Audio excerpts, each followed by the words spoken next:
બોટાદની અંદર આજે મેઘરાજાએ જબરજસ્ત હેત વરસાવ્યું છે। બોટાદની અંદર જાણે કે બારે મેઘ ખાંગા થયા હોય એમ થોડા જ કલાકની અંદર આખા બોટાદને પાણી પાણી કરી નાખ્યું મેઘરાજાએ।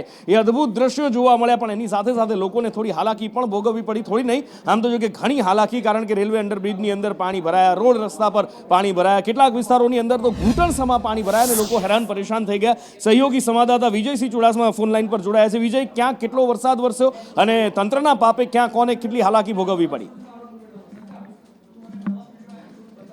ખેડૂતો જે જગતનો તાત છે તે છેલ્લા ઘણા સમયથી વરસાદની રાહ જોઈ રહ્યો હતો, ત્યારે મેઘરાજાએ ભારે મેઘ વરસાવ્યા હોય તેવી સ્થિતિનું નિર્માણ થયું છે।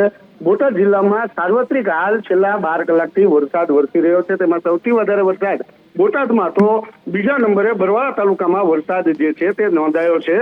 ત્યારે બોટાદ શહેરના અનેક વિસ્તારો, રેલવે અંડરબ્રિજ હોય કે મુખ્ય બજારો હોય, તમામ જગ્યાએ હાલ પાણી ભરાઈ ચૂક્યા છે અને લોકોને ક્યાંક ને ક્યાંક રાહદારીઓ અને વાહન ચાલકોને આ હાલાકીનો સામનો કરવો પડી રહ્યો છે। પરંતુ એક તરફ લોકોએ ગરમીમાંથી મુક્તિ મેળવી છે અને સાથે સાથે ખેડૂતોમાં ક્યાંક ને ક્યાંક ખુશી જોવા મળી રહી છે। તો અનેક જગ્યાએ તંત્રના વાંકે લોકો હેરાન થતા હોય તેવી સ્થિતિનું નિર્માણ બોટાદ જિલ્લામાં જોવા મળી રહ્યું છે। બિલકુલ વિજય, બોટાદની અંદર શહેરી વિસ્તારની અંદર તો તંત્ર નગરપાલિકા જે કામગીરી કરવાની હોય ચોમાસા પહેલા પ્રી મોન્સૂનની એ ન કરી અને એના કારણે લોકો હેરાન થઈ રહ્યા છે, પણ ખેડૂતો ખુશખુશાલ હશે કારણ કે ખેતરની અંદરથી પાણી વહેતા થઈ ગયા હશે અને એ જે રાહ જોઈ રહ્યા હતા જે વરસાદની, આખરે એ વરસાદ વરસ્યો છે અને ખેતી આ વખતે સારી થાય એવા સપના પણ તો સજાવ્યા હશે ખેડૂતોએ।